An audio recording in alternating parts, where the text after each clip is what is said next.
ರಾಜ್ಯದಲ್ಲಿ ಈ ವರ್ಷ ಅವಧಿಗೆ ಮುನ್ನವೇ ಮುಂಗಾರು ಕಾಲಿಟ್ಟಿದೆ. ಸಾಕಷ್ಟು ಉತ್ತಮವಾದಂಥ ಮಳೆಯ ಆರಂಭವೂ ಆಗಿದೆ.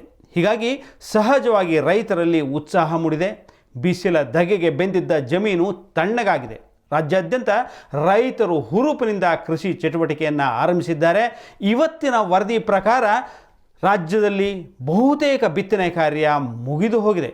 ಕೃಷಿಯ ಆರಂಭ ಅಂದರೆ ಉಳುಮೆ ಎಂಬುದು ಎಲ್ಲರಿಗೂ ತಿಳಿದಿರುವಂಥದ್ದೇ. ಹಾಗಾದರೆ ನಮ್ಮ ಭೂಮಿಯ ಉಳುಮೆ ಹೇಗಿರಬೇಕು, ಎಷ್ಟು ಉಳುಮೆ ಮಾಡಬೇಕು, ಯಾವಾಗ ಏನು ಮಾಡಬೇಕು, ಆಧುನಿಕ ಕೃಷಿ ಕ್ರಮಗಳು ಉತ್ತಮವೇ, ಸಾಂಪ್ರದಾಯಿಕ ಕ್ರಮದಿಂದ ಲಾಭವಾದರೂ ಏನು ಇತ್ಯಾದಿ ಸಂಗತಿಗಳನ್ನು ಹಸಿರುವಾಸಿ ಈ ಸಂಚಿಕೆಯಲ್ಲಿ ರೈತ ಬಂಧುಗಳಿಗೆ ಕಟ್ಟಿಕೊಡಲಿದೆ. ನಮಸ್ಕಾರ, ನಾನು ರಾಧಾಕೃಷ್ಣ ಬಡ್ತಿ. ಚಾನಲ್ಗೆ ಎಲ್ಲ ರೈತ ಮಿತ್ರರಿಗೆ ಆತ್ಮೀಯವಾದಂಥ ಸ್ವಾಗತ. ನೀವಿನ್ನೂ ಚಾನೆಲ್ ಸಬ್ಸ್ಕ್ರೈಬ್ ಆಗದಿದ್ದರೆ ಹಿಂದೆ ಸಬ್ಸ್ಕ್ರೈಬ್ ಮಾಡಿಕೊಳ್ಳಿ. ಹಾಗೆ ಸ್ಕ್ರೀನ್ ಕೆಳಭಾಗದಲ್ಲಿರುವಂಥ ಗಂಟೆಯ ಗುರುತನ್ನು ಒತ್ತಲಿಕ್ಕೆ ಮರಿಬೇಡಿ. ಹೀಗೆ ಮಾಡೋದ್ರಿಂದ ಹೊಸ ವಿಡಿಯೋಗಳ ನೋಟಿಫಿಕೇಷನ್ ನಿಮಗೆ ಸಿಗಲಿದೆ.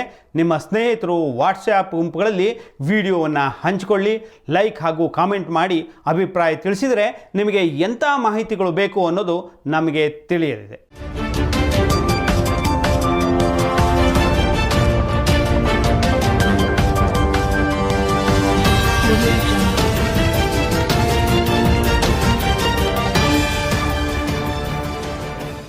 ಮೊದಲಿಗೆ ಭೂಮಿಯ ಉಳುಮೆಯಿಂದ ವಿಡಿಯೋವನ್ನು ಆರಂಭಿಸೋಣ. ಇತ್ತೀಚಿನ ಯಾಂತ್ರಿಕ ಯುಗದಲ್ಲಿ ಕೆಲವರು ಟ್ರ್ಯಾಕ್ಟರ್ಗಳಿಂದ ಉಳುಮೆ ಮಾಡ್ತಾ ಇದ್ದಾರೆ. ಮತ್ತು ಕೆಲವು ರೈತರು ಇಂದಿಗೂ ಎತ್ತುಗಳಿಗೆ ನೇಗಿಲನ್ನು ಕಟ್ಟಿ ಅಥವಾ ನೊಗವನ್ನು ಕಟ್ಟಿ ಸಾಂಪ್ರದಾಯಿಕ ಉಳುಮೆಗೆ ಸಿದ್ಧತೆ ಮಾಡಿಕೊಳ್ಳುತ್ತಿದ್ದಾರೆ. ಮಳೆಯಿಂದ ಇಳಿಯೂ ಸಡಿಲಾಗಿರುವುದರಿಂದ ಉಳುಮೆ ಕಾರ್ಯ ಸುಲಲಿತವಾಗಿ ಈ ವರ್ಷ ಮುಗಿದು ಹೋಗಿದೆ. ಆದರೂ ಉಳುಮೆಯ ಬಗ್ಗೆ ಹೇಳಲೇಬೇಕು. ಯಾಕೆಂದರೆ ಒಟ್ಟಾರೆ ಕೃಷಿ ಚಟುವಟಿಕೆಯ ಆರಂಭ ಉಳುಮೆಯಿಂದಲೇ ಆಗಿದ್ದರಿಂದ ಯಾವತ್ತಿದ್ದರೂ ರೈತನಿಗೆ ಈ ಬಗ್ಗೆ ಸ್ಪಷ್ಟವಾದಂಥ ಮಾಹಿತಿ ದೊರಕೋದು ಬಹಳ ಮುಖ್ಯವಾಗ್ತದೆ ಸ್ನೇಹಿತರೆ. ಯಾಂತ್ರೀಕೃತ ಉಳುಮೆಯ ಬಗ್ಗೆ ಹೇಳೋದಾದರೆ ಇಂದಿನ ಸನ್ನಿವೇಶದಲ್ಲಿ ಇದು ಅನಿವಾರ್ಯ ಅನ್ನೋ ಹಾಗೆ ಆಗಿಬಿಟ್ಟಿದೆ. ಹಾಗಾದರೆ ತಪ್ಪೇನೂ ಇಲ್ಲ. ಬೃಹತ್ ಹಿಡುವಳಿದಾರರಿಗೆ ಹಾಗೂ ಕಾರ್ಮಿಕರ ಕೊರತೆಯ ಸನ್ನಿವೇಶದಲ್ಲಿ ಇದು ಉತ್ತಮವೇ ಹಾಗೂ ಸಮಯದ ಉಳಿತಾಯವೂ ಸಹ ಆಗತ್ತೆ. ಆದರೆ ಒಂದು ತಿಳ್ಕೊಳ್ಳಿ ಸ್ನೇಹಿತರೆ, ಯಂತ್ರಗಳಿಗೆ ಭಾವನೆ ಅನ್ನೋದು ಇರೋದಿಲ್ಲ. ಕೃಷಿ ಅನ್ನೋದು ಕೇವಲ ಕಾಯಕವಲ್ಲ, ಅದು ರೈತನ ತಪಸ್ಸು. ಇಲ್ಲಿ ಶ್ರಮದಷ್ಟೇ ಮುಖ್ಯವಾದದ್ದು ಶ್ರದ್ಧೆ ಮತ್ತು ಪ್ರೀತಿ. ಯಾವುದೇ ತಪಸ್ಸು ಆರಾಧನೆಗಳು ಫಲ ಕೊಡೋದು ಅದನ್ನು ಕೈಗೊಂಡವನ ಅಂತರದಲ್ಲಿ ಇರಬಹುದಾದಂಥ ಭಾವನೆಗಳಿಂದ. ಇಂಥ ಭಾವನೆಗಳು ಆರಾಧ್ಯ ಮತ್ತು ಆರಾಧಕನನ್ನು ಬಲು ಬೇಗ ಒಂದಕ್ಕೊಂದು ಬೆಸೆಯುವಂತೆ ಮಾಡಿ ಅತ್ಯುತ್ತಮವಾದಂಥ ಮತ್ತು ಗರಿಷ್ಠವಾದಂಥ ಫಲವನ್ನು ಕೊಡುತ್ತೆ. ಇದಕ್ಕೆ ಕೃಷಿಯು ಹೊರತಲ್ಲ. ಹೀಗಾಗಿ ರೈತನ ಹಾಗೂ ಆತನ ಭೂಮಿಯ ನಡುವೆ ಒಂದು ಅವಿನಾಭಾವ ಸಂಬಂಧ ಬೆಳೆಯಬೇಕಾಗತ್ತೆ. ಇಂಥದೊಂದು ದೈವಿಕ ಸಂಬಂಧ ಆರಂಭದಿಂದಲೂ ಕೃಷಿಯಲ್ಲಿ ಸಾಂಪ್ರದಾಯಿಕವಾಗಿ ಬೆಸೆದುಕೊಂಡು ಬಂದಿದೆ. ನಮಗೆ ಭೂಮಿ ಅನ್ನೋದು ಕೇವಲ ನಿರ್ಜೀವ ನೆಲ ಅನ್ನೋದು ಅಲ್ವೇ ಅಲ್ಲ. ಆಕೆ ನಮ್ಮ ಪಾಲಿಗೆ ಅನ್ನ ನೀಡುವಂಥ ತಾಯಿ. ಇಂಥ ತಾಯಿಯ ಭಾವವನ್ನು ಅರ್ಥ ಮಾಡಿಕೊಳ್ಳುವುದು ಯಂತ್ರಗಳಿಂದ ಸಾಧ್ಯವೇ ಇಲ್ಲ. ಯಾಕೆಂದರೆ ಯಂತ್ರಗಳಿಗೆ ಜೀವ ಇರೋದಿಲ್ಲ. ಹೀಗಾಗಿ ಯಾಂತ್ರೀಕೃತ ಉಳುಮೆಯಲ್ಲಿ ನೆಲದ ಮಕ್ಕಳಾದ ರೈತರ ಹಾಗೂ ಭೂಮಿ ತಾಯಿಯ ಭಾವನೆಗಳು ಪರಸ್ಪರ ಸಂಧಿಸೋದೇ ಇಲ್ಲ. ಇವಿಷ್ಟು ಕೇವಲ ಭೂಮಿ ಭಾವನಾತ್ಮಕವಾದಂಥ ಸಂಬಂಧಗಳು ಅಂತಾದರೆ, ಇದನ್ನೇ ವೈಜ್ಞಾನಿಕವಾಗಿ ಹೇಳೋದಾದರೆ ಭೂಮಿಯಲ್ಲಿ ಅಡಗಿರಬಹುದಾದಂಥ ಅನೇಕ ಜೈವಿಕ ಸಂಗತಿಗಳು ಯಾಂತ್ರೀಕೃತವಾದಂಥ ಉಳುಮೆಯ ಸಂದರ್ಭದಲ್ಲಿ ರೈತನಿಗೆ ಅರ್ಥವಾಗದೆ ಹೋಗುವ ಅಪಾಯಗಳೇ ಹೆಚ್ಚು. ತಾಂತ್ರಿಕವಾಗಿ ನೋಡೋದಾದರೆ ಯಂತ್ರಗಳಿಂದ ನಿರಂತರವಾಗಿ ಉಳುಮೆ ಮಾಡೋದರಿಂದಾಗಿ ಮಣ್ಣಿನ ಮೇಲ್ಭಾಗ ಅಂದರೆ ಸ್ಟಾಪ್ ಸಾಯಿಲ್ ಅಂತ ಏನು ಕರಿತಾ ಇದ್ದೀವಲ್ಲ, ಅದು ನಷ್ಟ ಆಗಿ ಮಣ್ಣಿನ ಶೋಷಣೆಗೆ ಕಾರಣ ಆಗುತ್ತೆ. ಇಲ್ಲಿ ನಮ್ಮ ಚರ್ಮದ ರೋಮ ಗ್ರಂಥಿಗಳಂತೆ ಸಾವಿರಾರು ಉಸಿರಾಟದ ಗ್ರಂಥಿಗಳು ಭೂಮಿಯಲ್ಲೂ ಇರ್ತವೆ. ಇವು ಹಾನಿಗೀಡಾಗಿ ಮಣ್ಣು ಜೀವಂತಿಕೆಯನ್ನು ಕಳೆದುಕೊಂಡು ಬಿಡಬಹುದು. ಯಂತ್ರಗಳ ಹಲ್ಲುಗಳು ಮಣ್ಣಿನ ಆಳಕ್ಕೆ ಇಳಿದು ಭೂಮಿಗೆ ತೀವ್ರವಾದಂಥ ಘಾಸಿ ಮಾಡೋದೇ ಇದಕ್ಕೆ ಕಾರಣ. ಅಷ್ಟೇ ಅಲ್ಲ, ಮಣ್ಣನ್ನು ಮಗಚಿ ಹಾಕುವ ಯಂತ್ರದ ಹರಿತವಾದ ಹಾಲೆಗಳು ಅಥವಾ ಹಲ್ಲುಗಳು ಮಣ್ಣಿನಲ್ಲಿರಬಹುದಂಥ ಇರುವೆ, ಗೆದ್ದಲು, ಎರೆಹುಳುಗಳನ್ನು ಮಾತ್ರ ಅಲ್ಲ, ಮಣ್ಣಿನ ಸೂಕ್ಷ್ಮ ಜೀವಾಣುಗಳನ್ನೇ ಅಂದರೆ ಸಾಯಿಲ್ ಮೈಕ್ರೋ ಆರ್ಗಾನಿಸಮ್ನೇ ನಾಶ ಮಾಡಿಬಿಡುತ್ತೆ. ಮಣ್ಣಿನ ಆಂತರಿಕವಾದಂಥ ಜೀವ ವ್ಯವಸ್ಥೆ ಒಮ್ಮೆ ನಾಶ ಆದರೆ ಉಪಯುಕ್ತವಾದಂಥ ಜೈವಿಕ ಸಮೂಹ ಮತ್ತೆ ಅಲ್ಲಿ ಮೊಳೆಯಲಿಕ್ಕೆ 100 ವರ್ಷಗಳೇ ಬೇಕಾಗ್ತವೆ. ಇನ್ನು ಯಾಂತ್ರೀಕೃತ ಉಳುಮೆಯಿಂದ ಮಣ್ಣಿನ ಸಾಂದ್ರತೆ ಅಂತಂದರೆ ಸಾಯಿಲ್ ಕಂಪ್ಯಾಕ್ಷನ್ ಅಂತ ಏನು ಕರಿತೀವಲ್ಲ ಅದು ಹೆಚ್ಚಾಗುತ್ತೆ. ಭಾರಿ ಯಂತ್ರಗಳ ಉಪಯೋಗದಿಂದ ಮಣ್ಣಿನ ಕಣಗಳು ಪರಸ್ಪರ ಒತ್ತಡಕ್ಕೆ ಒಳಗಾಗ್ತವೆ.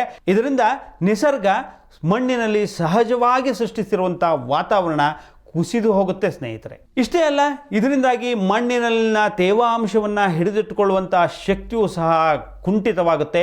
ಇದರಿಂದ ಮಣ್ಣಿನ ಫಲವತ್ತತೆಗೆ ಧಕ್ಕೆ ಆಗುತ್ತೆ. ಜೊತೆಗೆ ಮಣ್ಣಿನ ಗಾತ್ರ ಮತ್ತು ರಚನೆ ಬದಲಾಗುವುದರಿಂದಾಗಿ ಬಿದ್ದ ಮಳೆ ನೀರು ಸರಿಯಾಗಿ ಇಂಗದೆ ಸರಾಗವಾಗಿ ಹರಿದು ಹೋಗಿ ಮಣ್ಣಿನಲ್ಲಿ ಒಂದಿಡೀ ಸ್ತರವೇ ಶುಷ್ಕವಾಗಿ ಬಿಡುತ್ತೆ ರೈತ ಬಂಧುಗಳೇ. ಜೊತೆಗೆ ಬಿಗುವನ್ನು ಕಳೆದುಕೊಂಡು ಮಣ್ಣಿನಲ್ಲಿ ಸವಕಳಿ ಹೆಚ್ಚಾಗಿ ಕೃತಕವಾದಂಥ ಮರುಭೂಮಿ ಸೃಷ್ಟಿಯಾಗುತ್ತೆ. ಪದೇ ಪದೇ ಆಳವಾದಂಥ ಉಳುಮೆಯನ್ನು ಮಾಡೋದರಿಂದಾಗಿ. ಇವಿಷ್ಟೇ ಅಲ್ಲ, ಕೃಷಿ ತಜ್ಞರು ಹೇಳೋ ಪ್ರಕಾರ ಯಂತ್ರಗಳ ನಿರಂತರ ಬಳಕೆಯಿಂದಾಗಿ ಇಂಧನ ವ್ಯಯ ಹೆಚ್ಚಾಗುತ್ತೆ ಮತ್ತು ಅದರಿಂದ ಹೆಚ್ಚು ಇಂಗಾಲದ ಡೈಆಕ್ಸೈಡ್ನಿಂದ ವಾಯು ಮಾಲಿನ್ಯ ಸಹ ಹೆಚ್ಚಾಗುತ್ತೆ. ಇದರಿಂದ ಪರಿಸರದ ಮೇಲೆ ದುಷ್ಪರಿಣಾಮ ಉಂಟಾಗುವುದು ಸಹಜ ಅಲ್ವೇ? ಹಾಗಾದರೆ ಏನು ಮಾಡಬೇಕು? ಸಾಧ್ಯವಾದಷ್ಟು ಕೃಷಿ ಭೂಮಿಯಲ್ಲಿ ಶೂನ್ಯ ಉಳುಮೆ ಪದ್ಧತಿಯನ್ನು ಅನುಸರಿಸುವುದು ತುಂಬ ಒಳ್ಳೆಯದು. ತೀರಾ ಅನಿವಾರ್ಯ ಆದಲ್ಲಿ ಅಲ್ಪ ಉಳುಮೆ ಪದ್ಧತಿಯನ್ನು ಅನುಸರಿಸಬಹುದು. ಭೂಮಿಗೆ ವಿಶ್ರಾಂತಿ ನೀಡಲಿಕ್ಕಾಗಿ ಸಾಕಷ್ಟು ಸಮಯ ನೀಡಿ ಕೆಲವೊಂದು ಕಾಲ ಉಳುಮೆ ಮಾಡೋದನ್ನು ನಿಲ್ಲಿಸೋದು ಒಳ್ಳೆಯದು. ಅದಕ್ಕಾಗಿ ಹಿಂದೆಲ್ಲ ಏನು ಮಾಡ್ತಿದ್ದು ಅಂದರೆ ಪರ್ಯಾಯ ಕೃಷಿ ಪದ್ಧತಿಯನ್ನು ಅನುಸರಿಸ್ತಾ ಇದ್ರು. ಅಂದರೆ ಹೊಲವನ್ನು 2 ಭಾಗಗಳಾಗಿ ವಿಂಗಡಿಸಿ ಈ ವರ್ಷ ಕೃಷಿ ಮಾಡಿದ ಭೂಮಿಯ ಭಾಗವನ್ನು ಮರು ವರ್ಷ ಪಾಳು ಬಿಡ್ತಿದ್ರು. ನೆಕ್ಸ್ಟ್ ವರ್ಷ ಈ ಭಾಗದ ಭೂಮಿಯನ್ನು ಉಳುಮೆ ಮಾಡ್ತಿತ್ತು. ಹೀಗೆ ಬದಲಾಗ್ತಾನೆ ಇರ್ತಿತ್ತು. ಜೊತೆಗೆ ಹಸಿರು ಗೊಬ್ಬರ, ಜೈವಿಕ ಕೃಷಿ ವಿಧಾನಗಳನ್ನೇ ಅನುಸರಿಸಲಾಗ್ತಾ ಇತ್ತು. ಇಂದಿಗೂ ಕೆಲವೆಡೆ ಆಧುನಿಕ ಕೃಷಿ ಕ್ರಮಗಳ ಮೂಲಕ ರೈತರು ಕೃಷಿ ಚಟುವಟಿಕೆಯನ್ನು ಮಾಡ್ತಾ ಇದ್ರು. ಹಳೆಯ ಸಂಪ್ರದಾಯವನ್ನು ಕೆಲವು ರೈತರು ಬಿಟ್ಟಿಲ್ಲ. ಹಿಂದಿನ ಕಾಲದಲ್ಲಿ ಕಾಲಕ್ಕೆ ತಕ್ಕಂತೆ ರೈತರು ಕೃಷಿ ಕಾರ್ಯಗಳನ್ನು ಮಾಡ್ತಿದ್ರು. ಅದು ಬಹಳ ಮುಖ್ಯ ಆಗುತ್ತೆ. ಅದರಲ್ಲೂ ಸಂಕ್ರಾಂತಿ ಕಳೆದ ನಂತರ ತಲೆ ಸುಡುವ ಬೇಸಿಗೆಯಲ್ಲಿ ಮಳೆ ಸುರಿದಾಗ ರೈತರ ಸಂಭ್ರಮಕ್ಕೆ ಪಾರವೇ ಇರ್ತಿರ್ಲಿಲ್ಲ. ಇದನ್ನು ನಾವು ನೆನೆಸ್ಕೊಳ್ಳೇಬೇಕು. ಇವತ್ತು ಮಳೆ ಸುರಿಯುವಂಥ ಸಂದರ್ಭದಲ್ಲಿ ಯುಗಾದಿ ಕಳೀತಾ ಇದ್ದಂಗೆ ಮಳೆಯೂ ಆಗಾಗ ಒಂದೊಂದಾಗಿ ಸುರಿಲಿಕ್ಕೆ ಆರಂಭ ಆಗ್ತಿತ್ತು. ಹೀಗಾಗಿ ಕೃಷಿ ಭೂಮಿ ತೇವ ಆಗ್ತಿತ್ತು. ಈ ಸಂದರ್ಭದಲ್ಲಿ ರೈತರು ಮುಂದಿನ ಕೃಷಿ ಚಟುವಟಿಕೆಗಳಿಗಾಗಿ ಉಳುಮೆಯನ್ನು ಆರಂಭಿಸ್ತಾ ಇದ್ರು. ಇದನ್ನು ಮಾಗಿ ಉಳುಮೆ ಅಂತ ಹಳ್ಳಿ ಭಾಗದಲ್ಲಿ ಅಥವಾ ಗ್ರಾಮೀಣ ಭಾಗದಲ್ಲಿ ಕರೆಯಲಾಗ್ತಾ ಇತ್ತು. ಮುಂದಿನ ಬೇಸಾಯಕ್ಕೆ ಭೂಮಿಯನ್ನು ಸಿದ್ಧಗೊಳಿಸಲಿಕ್ಕೆ ಮಾಗಿ ಉಳುಮೆ ಅನ್ನುವಂಥದ್ದು ಪಾರಂಪರಿಕ ಕೃಷಿ ಪದ್ಧತಿಯ ಬಹುಮುಖ್ಯ ಭಾಗ ಆಗಿತ್ತು. ಮುಂಗಾರಿಗಿಂತ ಮುಂಚೆಲೆ ಹಾಗೂ ಹಿಂಗಾರು ಬೆಳೆಗಳ ಕಟಾವಿನ ನಂತರ ಅಂದರೆ ಬೇಸಿಗೆಯಲ್ಲಿ ಕೈಗೊಳ್ಳಬೇಕಾದಂಥ ಕಡಿಮೆ ಖರ್ಚಿನ ನೆಲ ಆಗತ ಅಥವಾ ತಿರುವು ಹಾಕುವಿಕೆ ಅಥವಾ ನಾವೀಗ ಏನು ಮಲ್ಚಿಂಗ್ ಅಂತ ಕರಿತಿದ್ವಲ್ಲ ಅದಕ್ಕೆ ಅದು ಸಕಾಲ ಆಗಿರ್ತಿತ್ತು. ಆದರೆ ಬಹುತೇಕ ರೈತರು ಇಂತಹ ಮಾಗಿ ಉಳುಮೆಯನ್ನೇ ಇವತ್ತು ಮರೆತು ಬಿಟ್ಟಿದ್ದಾರೆ. ಕೃಷಿ ಕೆಲಸವನ್ನು ಕಡಿಮೆ ಮಾಡಿಕೊಳ್ಳಲಿಕ್ಕೆ ಹೋಗಿ ಯಂತ್ರಗಳ ಮೇಲೆ ಹೆಚ್ಚೆಚ್ಚು ಅವಲಂಬಿತ ಆಗ್ತಾ ಇರುವಂಥದ್ದು ದುರದೃಷ್ಟಕರವಾದಂಥ ಸಂಗತಿ. ಅಂತಹ ಸಂದರ್ಭದಲ್ಲಿ ಉಳುಮೆ ಮಾಡಿಕೊಂಡ್ರೆ ಮುಂದಿನ ದಿನಗಳಲ್ಲಿ ಸಸಿ ಮಡಿ ತಯಾರಿ, ಬಿತ್ತನೆ ಹೀಗೆ ತಾವು ಬೆಳೆಯುವ ಬೆಳೆಗೆ ತಕ್ಕಂತೆ ಕೃಷಿ ಕಾರ್ಯ ನಡೆಸಲಿಕ್ಕೆ ತುಂಬ ಅನುಕೂಲ ಆಗ್ತಿತ್ತು. ಅಲ್ಲದೆ ಭೂಮಿಯಲ್ಲಿನ ಕೀಟಗಳ ನಿಯಂತ್ರಣಕ್ಕೂ ಇದು ಸಹಾಯ ಮಾಡ್ತಿತ್ತು ಅನ್ನೋದನ್ನು ನಾವು ಮರೆಯಬಾರದು ರೈತ ಬಂಧುಗಳೇ. ಒಂದೊಮ್ಮೆ ಬೇಸಿಗೆ ಬೆಳೆಗೆ ಅವಕಾಶವಿಲ್ಲದ ಸಂದರ್ಭದಲ್ಲಿ ಮಾರ್ಚ್ ಮತ್ತು ಏಪ್ರಿಲ್ ಅಥವಾ ಮೇ ತಿಂಗಳವರೆಗೂ ಮೊದಲ ಮಳೆ ಬಿದ್ದ ತಕ್ಷಣವಾದರೂ ಕಸ ಕಡ್ಡಿಗಳನ್ನೆಲ್ಲ ಎತ್ತಿ ಹೊರ ಹಾಕದೆ ಒಮ್ಮೆ ಹದವಾಗಿ ಹೊಲದಲ್ಲಿ ಅಡ್ಡಡ್ಡಲಾಗಿ ಎತ್ತಿನ ನೇಗಿಲಿಂದ ಉಳುಮೆಯನ್ನು ಕೈಗೊಳ್ಳೋದು ಅತ್ಯಂತ ವಿಹಿತವಾದಂಥ ಪದ್ಧತಿ ಆಗಿರ್ತಾ ಇತ್ತು. ಇದರಿಂದ ಸಾಕಷ್ಟು ಲಾಭಗಳು ಸಹ ಇದ್ವು. ಆ ನಂತರ ಕೆಲ ದಿನಗಳ ಮಟ್ಟಿಗೆ ಮಣ್ಣನ್ನು ಹಾಗೆಯೇ ಕೊಳೆಯಲು ಬಿಟ್ಟು ಆನಂತರ ಕೃಷಿ ಚಟುವಟಿಕೆಗಳನ್ನು ಕೈಗೊಳ್ಳೋದು ಜಾಣತನ ಅನಿಸ್ಕೊಳ್ತಾ ಇತ್ತು. ಈ ರೀತಿ ಮಲ್ಚಿಂಗ್ ಪ್ರಕ್ರಿಯೆಯನ್ನು ಬಹುತೇಕ ರೈತರು ಮರೆತಿರೋದ್ರಿಂದ ಮಣ್ಣಿನಲ್ಲಿ ರೋಗ ನಿರೋಧಕ ಶಕ್ತಿ ಕುಸಿದು ಅನೇಕ ರೀತಿಯ ಸಸ್ಯ ರೋಗ, ಕೀಟ ರೋಗ ಬಾಧೆ ಇತ್ಯಾದಿಗಳು ಹೆಚ್ಚಲು ಕಾರಣ ಆಗುತ್ತೆ ಅಂತಾರೆ ಕೃಷಿ ವಿಜ್ಞಾನಿಗಳು. ಇವೆಲ್ಲ ಕೇವಲ ನಂಬಿಕೆ ಅಥವಾ ಸಂಪ್ರದಾಯದ ಪ್ರಶ್ನೆ ಅಲ್ಲ. ಇದರ ಹಿಂದೆ ಬಹುದೊಡ್ಡವಾದಂಥ ವಿಜ್ಞಾನ ಇತ್ತು ಮತ್ತು ಇದೆ. ಮೊದಲ ಅಡ್ಡ ಉಳುಮೆ ಅಥವಾ ಮಾಗಿ ಉಳುಮೆಯಿಂದ ಮಣ್ಣಿನ ಕೆಳ ಪದರದಲ್ಲಿ ಇರಬಹುದಾದಂಥ ರೋಗಾಣುಗಳು, ಶಿಲೀಂಧ್ರಗಳು ನಾಶ ಆಗ್ತಿದ್ವು. ಜೊತೆಗೆ ಹಿಂದಿನ ಹಂಗಾಮಿನಲ್ಲಿ ಬೆಳೆದ ಬೆಳೆಯ ತ್ಯಾಜ್ಯ ವಸ್ತುಗಳನ್ನು ಮಣ್ಣಿನಲ್ಲಿ ಸೇರಿಸುವಂತೆ ಮಾಡಲಾಗುತ್ತಿದ್ದರಿಂದ ತ್ಯಾಜ್ಯವು ಕೊಳೆತು ಸಾವಯವವಾದಂಥ ಗೊಬ್ಬರ, ಹದವಾದ ಭೂಮಿ ಸಿದ್ಧ ಆಗ್ತಿತ್ತು. ಇಳಿಜಾರಿಗೆ ಅಡ್ಡಲಾಗಿ ಉಳುಮೆಯನ್ನು ಮಾಡೋದರಿಂದಾಗಿ ಮಳೆ ನೀರು ಸಹ ಸಾಕಷ್ಟು ಪ್ರಮಾಣದಲ್ಲಿ ಭೂಮಿಯಲ್ಲಿ ಇಂಗಲಿಕ್ಕೆ ಸಹಾಯ ಆಗ್ತಿತ್ತು. ಮಾತ್ರ ಅಲ್ಲ, ಒಂದೊಮ್ಮೆ ಅಬ್ಬರದ ಮಳೆ ಭೂಮಿಯ ಮೇಲೆ ಸುರಿದಿದ್ರೆ ಮಣ್ಣಿನ ಕೊಚ್ಚಾಣಿಕೆ ಅಥವಾ ಸವಕಳಿಯನ್ನು ತಡಿಲಿಕ್ಕೆ ಇದು ಸಹಾಯ ಮಾಡ್ತಿತ್ತು ರೈತರೇ.